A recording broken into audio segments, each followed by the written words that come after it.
করা যায় না। সব থেকে লজ্জাকর ব্যাপার, এখন আমরা কি জানি, ওবায়দুল কাদের খুনি হাসিনা পালিয়ে যাওয়ার পর 3 মাস বাংলাদেশে অবস্থান করেছে। এর থেকে লজ্জার আমাদের জন্য কি হতে পারে? স্বরাষ্ট্রমন্ত্রীকে সাংবাদিকরা যখন বলছেন তিনি 3 মাস ছিলেন, স্বরাষ্ট্রমন্ত্রী বলছে এটা আপনারা আমাদেরকে আগে জানান নাই কেন? তাহলে তো আপনারা যেটা যেটা জানিয়েছেন আমরা তো সেটা অ্যাকশন নিয়েছি। আমি কি বলবো বুঝি না, স্বরাষ্ট্রমন্ত্রী কি মানে উনি কি অসুস্থ?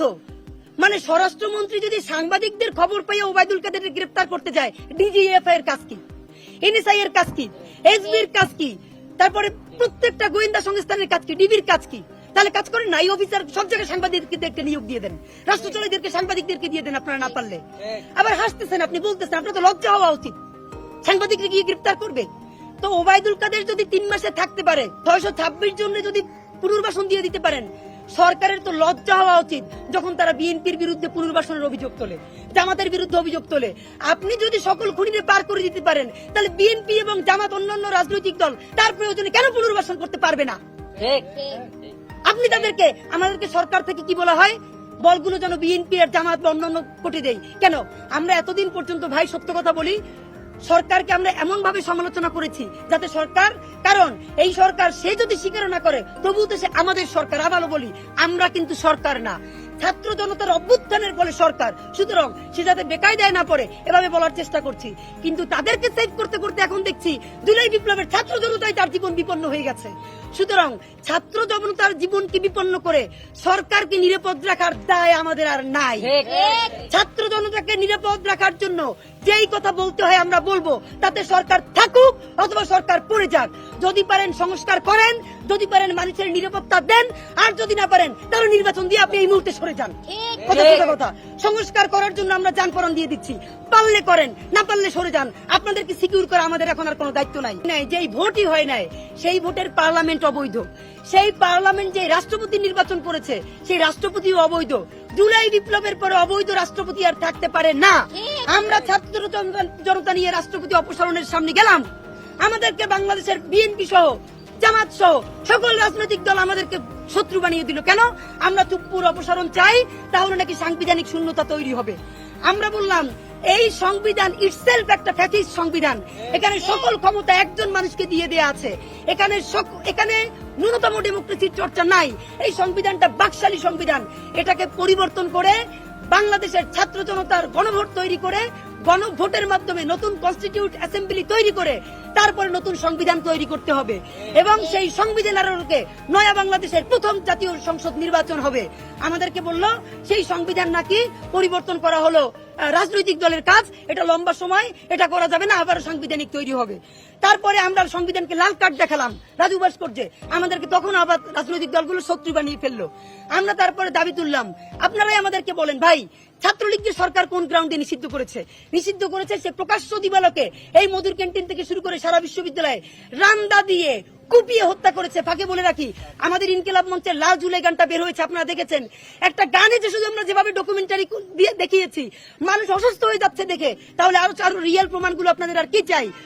যেই কারণে ছাত্রলীগকে নিষিদ্ধ করা যায়, একই কারণে ছাত্রলীগের আব্বা আওয়ামী লীগকে কেন নিষিদ্ধ করা যায় না? শুধু এই দাবি আমরা করেছিলাম। আমাদেরকে বললো তোমরা বুঝবা না, তোমরা অনেক কিছু বুঝো না। এরপরে এই কথাবার্তা বলে তারা কি করলো, সকল রাজনৈতিক দলগুলো ভোটের রাজনীতিতে ফিরে গেল এবং আওয়ামী লীগের পুনর্বাসন করলো। প্রত্যেকে সকল আওয়ামী লীগের ব্যবসা বাণিজ্যগুলোর মধ্যে ভাগ বসালো।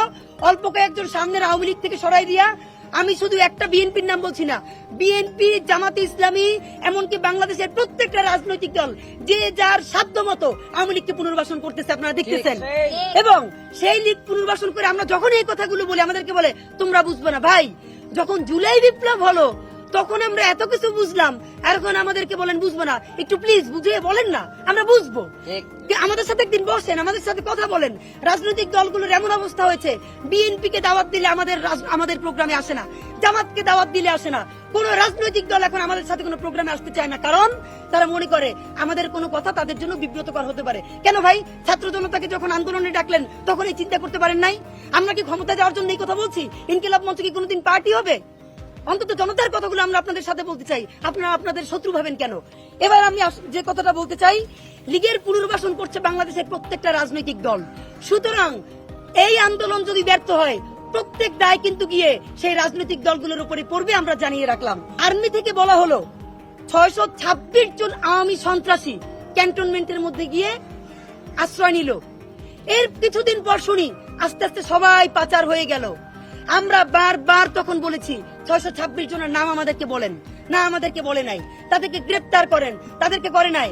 তাহলে 626 জন অপরাধী ক্যান্টনমেন্টের মধ্যে গিয়ে পালাই থাকার পর তারা যদি পালাই যেতে পারে, সেই পালাই তো আর বিএনপি তারে পালাই পাঠায় নাই, বিএনপির তো সেই ক্ষমতা নাই, জামাতও পারে নাই, ছাত্র জনতায় পারে নাই, সরকার তাকে সাহায্য করেছে। আর স্পষ্ট করে বলতে চাই, তারা যদি ক্যান্টনমেন্টের মধ্যে থাকে তাহলে আর্মি তাদেরকে সাহায্য করেছে। তাহলে সেটা আপনাদের বলতে লজ্জা কোথায়? আপনারা তাদেরকে প্রকাশ করছেন না কেন? আপনারাই তাদেরকে পালিয়ে যেতে বাধ্য করেছেন। নাম্বার 2, স্বাধীন বাংলাদেশে যদি পিলখানা হত্যাকাণ্ডের বিচার না হয় আর কবে হবে সেটা বলেন। কি বলছে? বলে পিলখানা নিয়ে এটা আছে সেটা আছে। আপনি আমাদেরকে বলেন, পিলখানা হত্যাকাণ্ড করতে আপনাকে কে ডিস্টার্ব করছে? ইন্ডিয়াই তো অবশ্যই, ইন্ডিয়াপন্থী সেনাবাহিনীর একটা অংশ। আপনি যদি করতে না পারেন, আজকে প্রেস মিট করে বলেন অমুক অমুক সেনাবাহিনীর অংশ, তারা ইন্ডিয়ার মদদে পিলখানার বিচার করতে দিচ্ছে না, আমি করতে পারছি না, আমি এখান থেকে পদত্যাগ করলাম।